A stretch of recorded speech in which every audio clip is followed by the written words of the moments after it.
Before I start, let me just explain why Student Leadership Symposium.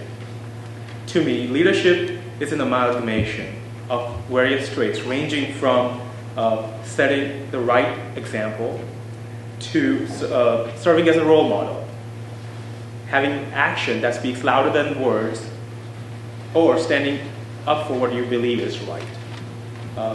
But I think effective leadership is the ability of a leader to transform an idea into a reality using all the above traits.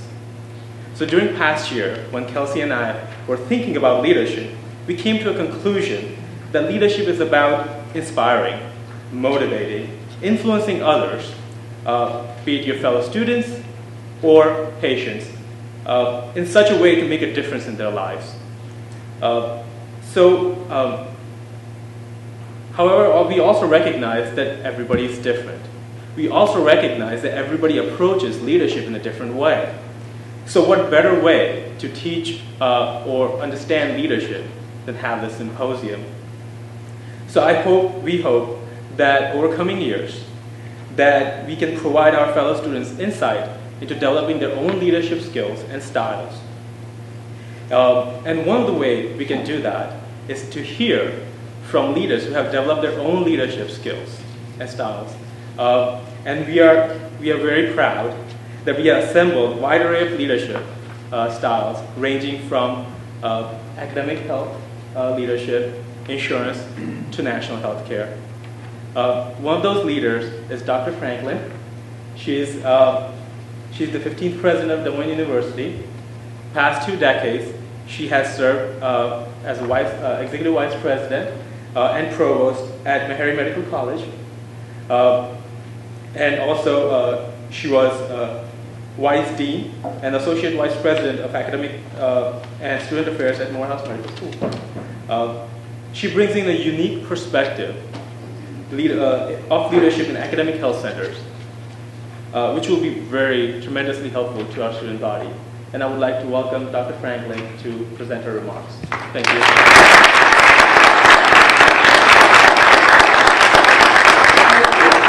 Can you hear me okay?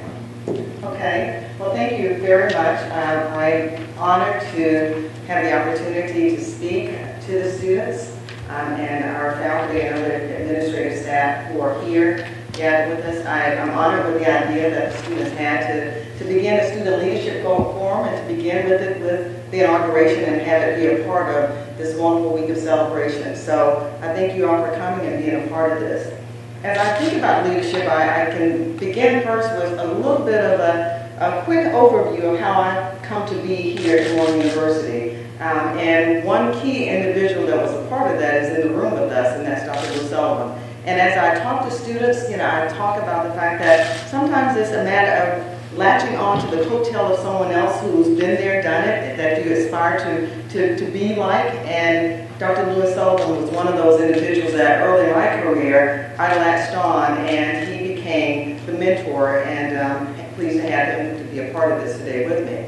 But as I talk about how I arrived here, I had an interesting journey. It wasn't a direct shot to a presidency of an academic health center. And actually, I must admit, there are several doubts along the way about whether or not I could actually lead an institution like this.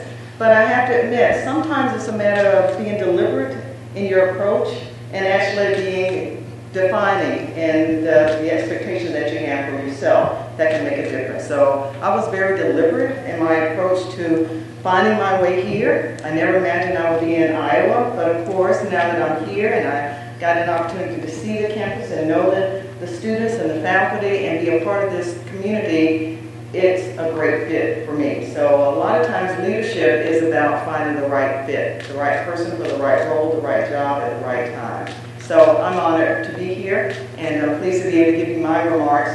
I've chosen the topic, of course, speaking as a president of an academic health center, that we're a leader of leaders in healthcare. And I think one thing that I'd like to begin sharing with you, just sort of a definition of how I see an institution like Des Moines University in terms of our whole role and purpose, and in terms of creating opportunities for the future healthcare providers and the future health professionals. And we, of course, are very unique in our approach, given our unique definition of how we see ourselves as a health sciences university. Now, of course, if you think of the definition of an academic health center, and this comes from the Association of Academic Health Centers in terms of how we define an academic health center. It consists of an allopathic or an osteopathic medical school, one or more health profession schools or programs such as allied health, podiatry, dentistry, graduate studies, nursing, pharmacy, public health, veterinary medicine, and one or more owned or affiliated teaching hospitals or health systems. So by definition, Des Moines University clearly meets that criteria. There's some debate about whether or not the fact that we have or have not had graduate medical education, and part of it clearly defines us as such. But I think using that as a backdrop, we're thinking, talk about what the role of an academic health center or an institution like us should have as we talk about creating leaders for the future. So an academic health center has an enormous impact. They are essential to the nation's higher education system as they educate tomorrow's healthcare providers and pioneers. So here we are here at Des Moines University, and of course those of us, you know who we are. We have the programs here: osteopathic medicine, anatomy, biomedical sciences, podiatric medicine. We have physician assistant studies, physical therapy, post-professional physical therapy, public health, and healthcare administration. So clearly, by definition, given the fact that we are affiliated with health systems in town here, that we meet the criteria for being an academic health center. Now, the reason I give you the backdrop on how we see ourselves as an institution is to share with you a little bit more about where I believe academic health centers should be in the value proposition about where we see ourselves in terms of the delivery of care and the mission that we should all have. The Association of Academic Health Centers talks about the compelling value proposition of academic health centers. And the message is that we need to recalibrate the mission. And the position of this organization, which really is sort of the parent organization of all academic health centers like us, is that we should no longer say our missions are solely education, research, and service or patient care.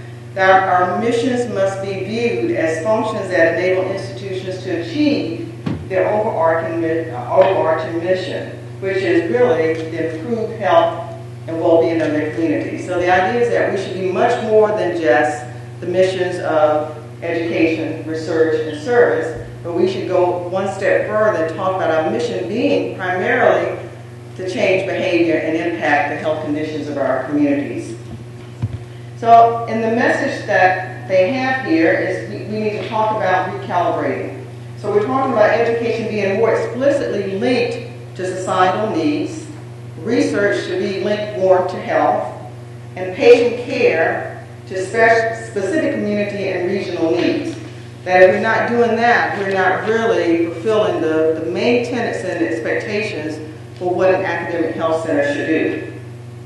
So the idea is that the guiding principles of recalibration will be aligning the functions of teaching, research, and service, have a tangible commitment to partnering in the community, which is something that we really firmly believe at Des Moines University we should be doing, and the collaborative engagement with other academic health centers on a national and international scale. So thanks to the comment from Steve Wortman, who's the current president of the Association of Academic Health Centers, someone who's also lended support to us here at Des Moines University and our inaugural activities by joining our honorary inaugural steering committee, has stated that collaboration is a new competition, that we are all in this together, that we should be thinking beyond the institution that we live in and focus more on having an impact on the communities that we serve. So from here, I'd like to just share with you how I see how Des Moines University will begin recalibrating. I think we need to be embracing best practices, embrace diversity as an institution imperative, clarifying roles and focus on accountability as an institution, increase visibility through partnerships with the community, extract the right messaging for marketing and branding the institution, be good partners and collaborators through embracing personal qualities of leadership, be mission-focused, visionary. We are steeped in tradition here, but we should be forward-thinking, and then focus on our core values. So those are the things as a new leader of this particular academic health center, I plan to have us be very much good stewards of the message from the Association of Academic Health Centers, which I believe we need to be connected with. Think about how we as an institution will begin the process of recalibrating. So what are the lessons in leadership from the perspective as I see it? So I'm going to talk a little bit more now about what lessons I've learned and the approach that I have taken as a new leader of this institution and as an individual that's grown up in academic health centers. I spent my whole career in academic health centers. Right out of grad school, landing at Morehouse School of Medicine as an assistant professor, teaching in the classrooms, being a behavioral scientist, teaching first and second year medical students, behavioral sciences, and from there moving forward to an administrative role. Having sat in several of the seats that we have in this institution and having, particularly for the benefit of the students, a real firm commitment to students, because I was the dean of students along the way. I think it's important that we make sure you have a good understanding and appreciation for what it means to be a leader and a leader in an institution like this. You probably have heard about all kinds of approaches and styles of leadership, and there are all kinds of definitions out there about what defines a good leader. I've decided to focus on just two for the conversation today that I've really embraced, primarily because of the role that I have here. There's one particular focus that I've always embraced, and you'll hear about that as we go on, but one thing that I've come to know and embrace more so here as a new leader at Des Moines University is something that Association of Governing Boards refers to as integral leadership. Their philosophy of integral leadership is defined as when a president exerts a presence that is purposeful and consultative, deliberate yet decisive, and capable of course corrections as new challenges emerge, aligning the president, faculty, and the board together in a well-functioning partnership purposefully devoted to a well-defined, broadly firm institutional vision. And that is a mouthful, but that is how Association of Governing Boards defines what I've come to embrace as a new leader, integral leadership. Now, to explain a little bit more in terms of real term of how that works here for me and with our board and our campus community is that we are very deliberate in making sure that we are all in sync. I see myself as a president being sort of the bridge to the board of trustees and the campus community. And we're all in this together, so we are actually beginning the early stages of a new strategic planning process, where we have board members who are working with us, envisioning, thinking about where we go as an institution, defining ourselves, who are we, what is our purpose, why do we exist, beginning there in the conversations with the board, and engaging the campus leadership, and then ultimately the students and the alumni in all of those conversations. So we're beginning the process of doing just that in a way that's clearly defined here from the Association of Governing Boards. The second approach to leadership is what I brought here with me to Des Moines University, a philosophy that I firmly believe in, which is servant leadership. Those who know the work of Robert Greenleaf, who wrote a book on this some years ago, defines the servant leader, said the servant leader is servant first.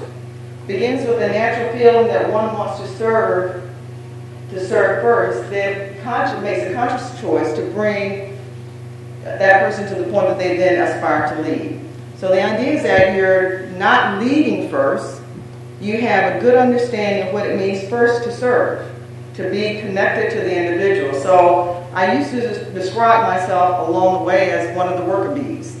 You know, on our campuses, which are all small university, college environments, I learned how to work with everyone. So we as a team would all roll up our sleeves and get a job done. So I learned first to serve, and that then led to an aspiration for me to want to then lead. And over time had opportunity to step up and lead, but had a good understanding and appreciation for all of the steps, all the pieces that were part of every member of the team that contributed. So I have a firm commitment in being a servant leader as well. How that looks in terms of how we are as a campus community is that we embrace everyone as a key partner and key stakeholder in everything that we do. That means everyone has an opportunity to give voice, to be heard, to be a part of the conversation, and to talk with us as we talk about where the institution goes forward. So servant leadership is a philosophy that I have aspired to for years. A few other defining statements about servant leadership. It's a management philosophy which applies a comprehensive view of the quality of people, work, and community spirit, requires a spiritual understanding of identity, mission, vision, and environment. And a servant leader is someone who is servant first, who has responsibility to be in the world, and so contributes to the well-being of other people in the community. That person also looks to the needs of the people and asks how he or she can help them to solve problems and promote personal development. And it places the main focus on people because only content and motivated people are able to reach their targets and to fulfill the set expectations.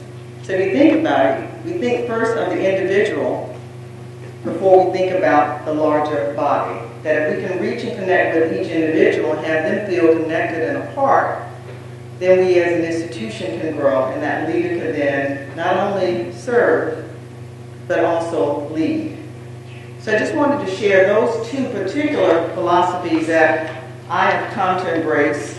Integral leadership in terms of my role and connecting the board with the campus community, but also a style of leadership that I've embraced over the years that focuses first on the individual and me also being of service before I lead.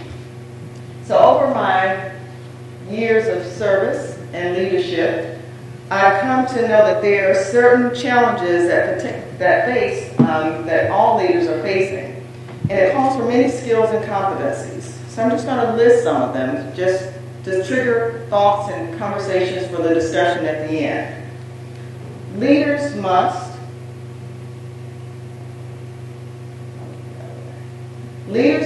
understand and respect history while being future-oriented and visionary. Leaders must see the forest plus each distinct tree. And I've often talked about that being a particular skill set that I can get the big picture, but I also know each distinct piece. Again, focus on the fact that you think of the individuals involved and those that are part before you think about the whole. Leaders must be deliberate and decisive, yet compassionate and understanding. Leaders must be fiscally savvy and prudent, yet foster growth, innovation, and investment in the future. Leaders must be visionary, but tactical, be politically astute, and embrace opposing positions, have the right attitude and embrace others with unconditional, positive regard. Leaders must expect conflict, but not succumb to it. Leaders must take risks and avoid complacency. And leaders must give voice to all members of the community. So those are particular skill sets that I think every leader should have. So, but what is our value proposition in terms of being leaders of leaders in healthcare? The ultimate mission, of course, is changing behavior and health outcomes. We should focus on interprofessional collaborations, education, and training. And we should have a commitment to community and collaboration. And finally, leader of leaders in healthcare should have an open mind and a willingness to be innovative, personal and professional commitment to leadership through integral leadership, board, president, campus community, all engaged and in sync, and be a servant leader. To serve first, then lead.